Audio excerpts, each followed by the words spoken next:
عالمی اسلام کے اس عظیم جرنیل کی پیدائش بنگلور سے تقریباً 22 میل دور ایک قصبے دیونہلی میں عمل میں آئی۔ اس مقام کا نام بعد میں ٹیپو سلطان نے یوسف آباد رکھ دیا تھا۔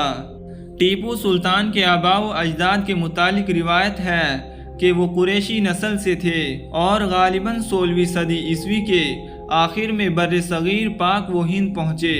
اس خاندان کے ایک فرد شیخ ولی محمد گلبرگہ جنوبی ہند آئے۔ شیخ ولی محمد کے بیٹے محمد علی تھے جو ٹیپو سلطان کے پردادا تھے۔ محمد علی کے بیٹوں نے، جن میں ٹیپو سلطان کے دادا فتح محمد بھی شامل تھے، فوج کی ملازمت کا پیشہ اختیار کیا۔ جب فتح محمد کا انتقال ہوا تو ان کے بیٹے شہباز اور حیدر کمسن تھے۔ ان بچوں کی والدہ بنگلور اور پھر سرنگا پٹم منتقل ہو گئیں۔ حیدر علی نے بھی بڑے ہو کر فوج کی ملازمت اختیار کی۔ ان کے جوہر خاص طور پر 1162 ہجری میں یعنی 28 برس کی عمر میں کھلے جب انہوں نے ایک جنگ میں غیر معمولی شجاعت کا ثبوت دیا۔ اس جنگ کے تقریباً 2 برس بعد ٹیپو سلطان کی پیدائش عمل میں آئی۔ حیدر علی نے اپنے پیارے فرزند کی تعلیم و تربیت کا بہترین انتظام کیا۔ ننھے ٹیپو کو قرآن کریم، فقہا، عربی، فارسی، فرانسیسی، انگریزی اور مقامی زبان کی تعلیم دی گئی۔ اس زمانے میں اردو بھی رائج ہو رہی تھی، اس کا بھی علم حاصل کیا۔ ٹیپو کے اساتذہ میں علی حسین اور نصیر الدین اختر ترک شامل تھے۔ دینی اور دنیاوی تعلیم کے ساتھ ساتھ فن حرب کی تعلیم و تربیت کا خاص اہتمام کیا گیا۔ ان تمام علوم و فنون کے نامور اساتذہ کی خدمت حاصل کی گئی۔ ان اساتذہ کی خصوصی توجہ، لگن اور محنت کے نتیجے میں ٹیپو نے بہت جلد شہ سواری، تیغ زنی، نیزہ بازی، تیر اندازی، بندوق چلانے اور کئی جنگی مہارت حاصل کی۔ بعد میں ٹیپو سلطان نے فن حرب میں مزید کمال حاصل کیا، حتیٰ کہ فن حرب پر فتح المجاہدین جیسی جامع کتاب لکھی۔ ٹیپو سلطان نے خطاطی کے فن میں بھی عبور حاصل کیا تھا اور علم حکمت کے اعتبار سے بھی ان کا درجہ بہت بلند تھا۔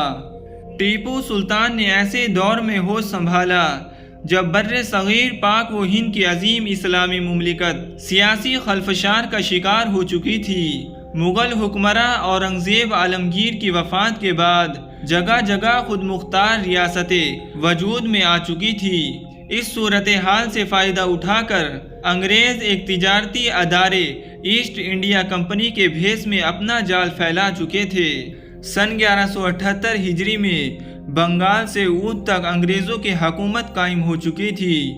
ٹیپو سلطان کے والد حیدر علی کی دور اندیش نظروں نے اس مہیب خطرے کو بھانپ لیا تھا جو بعد میں 1857 عیسوی کی جنگ آزادی کا باعث بنا اور جس کے نتیجے میں انگریز بر صغیر کے سیاہ و سفید کے مالک بن بیٹھے۔ چنانچہ انہوں نے نوآبادیت پسند سامراجیہ کی راہ روکنے کے لیے خود بھی جدوجہد شروع کر دی تھی اور اپنے باصلاحیت فرزند ٹیپو سلطان کو بھی اس عظیم مقصد کے لیے تیار کرتے رہے۔ ٹیپو سلطان کو اپنی غیر معمولی شجاعت اور جنگی مہارت کا مظاہرہ کرنے کا موقع کم سنی ہی میں مل گیا۔ ان کے والد حیدر علی نے 1180 ہجری میں مالابار پر حملہ کیا تو انہوں نے نوجوان ٹیپو کو بھی اس مہم میں ساتھ چلنے کا حکم دیا۔ اس وقت ٹیپو کی عمر صرف 15 برس تھی۔ حیدر علی نے بٹنور کے جنوب میں کوہستانی علاقے بالم پر حملہ کیا۔ وہاں کے حاکم کو شکست ہوئی لیکن اس نے اطاعت قبول کرنے سے انکار کر دیا اور گھنے جنگل میں پناہ لے لی۔ اس موقع پر ٹیپو صرف 1000 سپاہی لے کر گھنے اور تاریک جنگل میں بے دھڑک داخل ہو گئے اور بالم کے حاکم اور اس کے ساتھیوں کو جا لیا۔ یہ لوگ پالیغار کہلاتے ہیں۔ پالیغاروں نے مجبوراً اطاعت کا یقین دلایا۔ ان کی دیکھا دیکھی میں مالابار کے دیگر جاگیرداروں نے بھی حیدر علی کو اپنا فرماندروا تسلیم کر لیا۔ حیدر علی اپنے بہادر فرزند کی اس کارکردگی سے اتنے خوش ہوئے کہ انہوں نے نوجوان ٹیپو کو 200 سواروں کا کمانڈر مقرر کر دیا۔ انگریز حیدر علی کی بڑھتی ہوئی طاقت سے سخت خائف تھے۔ انہوں نے مرہٹوں اور نظام حیدر آباد دکن کو ساتھ ملا کر سلطنت میسور پر چڑھائی کر دی۔ پہلی اینگلو میسور جنگ کا آغاز 1181 ہجری یعنی 1767 عیسوی میں ہوا۔ حیدر علی مرہٹوں کو اس اتحاد ثلاثہ سے الگ کرنے میں کامیاب ہو گئے۔ پھر انہوں نے محرم 1181 ہجری میں ٹیپو سلطان کو نظام الملک حیدر آباد دکن کے پاس تحائف دے کر بھیجا۔ ٹیپو سلطان نے اتنے سلیقے سے گفتگو کی کہ نظام حیدر علی کے ساتھ مل کر انگریزوں کا مقابلہ کرنے کے لیے تیار ہو گیا۔ ٹیپو کو مدراس کی طرف پیش قدمی کا حکم ملا۔ وہ مدراس پہنچ کر مخالفوں کی سرکوبی کر رہے تھے کہ انہیں ان کے والد نے واپس بلا لیا۔ ترپاتور اور وانم باڑی فتح کرنے کی مہم اور انبور کے محاصرے میں وہ اپنے والد کے ساتھ رہے۔ جب انگریزوں نے بندر کوٹیال یعنی بنگلور پر قبضہ کر لیا تو ٹیپو کو ان کا راستہ روکنے کے لیے بھیجا گیا۔ پھر حیدر علی بھی پہنچ گئے۔ دونوں بہادر باپ بیٹے نے مل کر پوری قوت سے حملہ کیا۔ ٹیپو کے حملوں میں ایسی شدت تھی کہ انگریز توپیں چھوڑ کر بھاگے اور قلعے میں محصور ہو گئے۔ ٹیپو ان کا تعاقب کرتے ہوئے قلعے میں جا پہنچے۔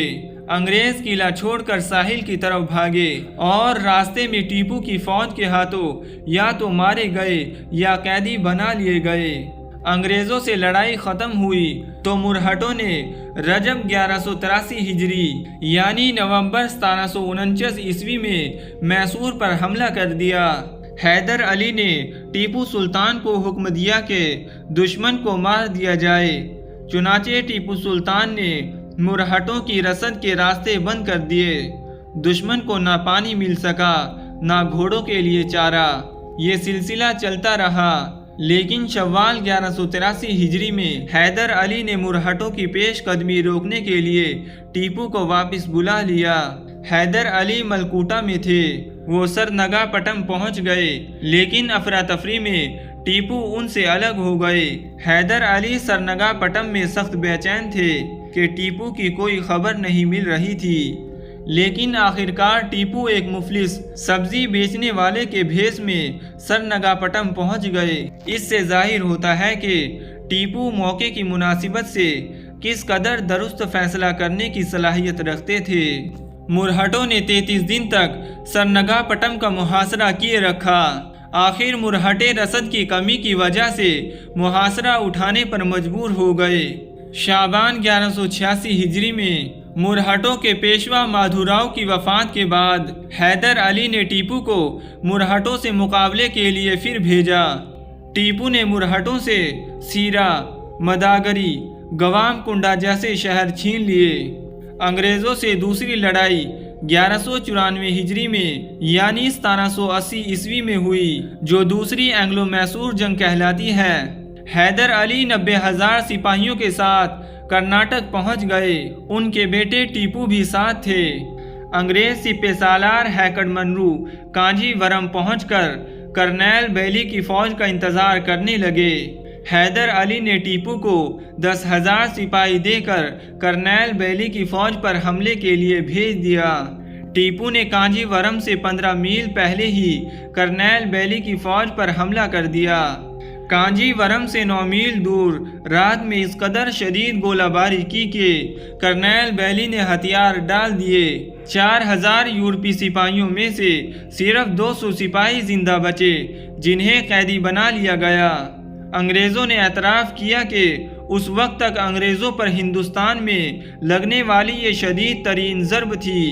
ٹیپو سلطان نے انگریز قیدیوں سے بڑا نرم سلوک کیا۔ ہر قیدی کو کپڑے اور رقم دی، پھر انہیں سرنگا پٹم بھیج دیا۔ انگریز سپہ سالار ہیکڑ منرو نے مایوس ہو کر مدراس واپسی کا فیصلہ کیا۔ بھاری توپیں اور گولہ بارود واپس لے جانا مشکل تھا، چنانچہ انگریز یہ سامان ایک بڑے تالاب میں پھینک گئے۔ انہی دنوں میں مغربی محاذ پر مالابار میں انگریزی فوج کی کامیابیوں کی خبر مل رہی تھی۔ ٹیپو کو اس محاذ پر بھیج دیا گیا۔ ٹیپو نے انگریزوں کو پسپائی پر مجبور کر دیا۔ وہ انگریزوں پر دن بھر گولہ باری کرتے رہے، حتیٰ کہ شام کو دریائے پونانی پر پہنچ گئے۔ انگریز دریا عبور کرنے میں کامیاب ہو گئے۔ ٹیپو نے بھی دریا پار کیا اور شہر پونانی کی ناکہ بندی کر دی۔ اسی دوران ٹیپو کو اپنے والد حیدر علی کی وفات کی اطلاع ملی۔ 30 ذی الحجہ 1194 ہجری یعنی 6 دسمبر 1782 عیسوی کو حیدر علی کا انتقال ہوا۔ ٹیپو سلطان اطلاع ملنے پر خاموشی کے ساتھ چکملور پہنچ گئے، جہاں حیدر علی کا لشکر ٹھہرا ہوا تھا۔ ٹیپو سلطان نے خود ہدایت کی تھی کہ ان کا رسمی استقبال نہ کیا جائے۔ 20 محرم 1197 ہجری کو ٹیپو سلطان کی مسند نشینی عمل میں آئی۔ اب وہ اس وسیع سلطنت کے حکمراں تھے جسے ان کے والد حیدر علی نے بڑے تدبر، حوصلے اور جرأت کے ساتھ حاصل کیا تھا۔ دوستو، ٹیپو سلطان کی سیریز کا اگلا پارٹ دیکھنے کے لیے ہمارے چینل کو ضرور سبسکرائب کریں۔